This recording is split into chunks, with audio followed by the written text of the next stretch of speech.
Once upon a time in a quaint little village there lived a man named Bob who was known far and wide for his love of telling long-winded jokes.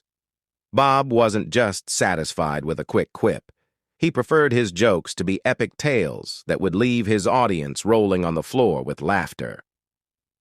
One day, Bob decided to enter a joke-telling contest held in the village square.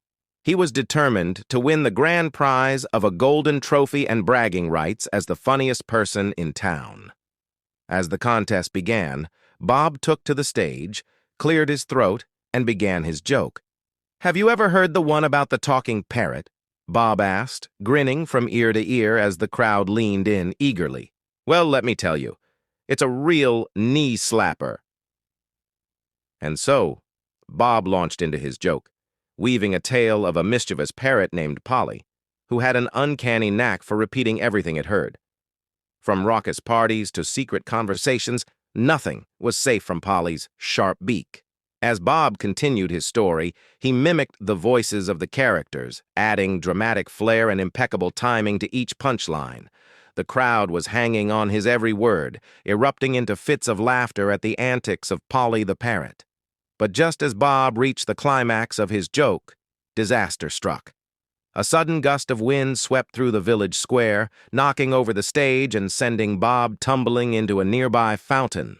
The crowd gasped in shock as Bob emerged from the water, sputtering and soaked to the bone. But Bob was undeterred. With water dripping from his clothes, he climbed back onto the stage and finished his joke with gusto, delivering the punchline to thunderous applause from the audience. When the contest came to an end, it was no surprise that Bob was declared the winner. He may have ended up soaked and soggy, but his unbeatable sense of humor had won the day.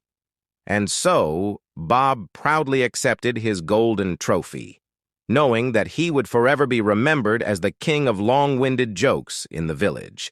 As for Polly the parrot, well, let's just say she had a newfound appreciation for the art of storytelling, and a few new jokes up her sleeve feathers.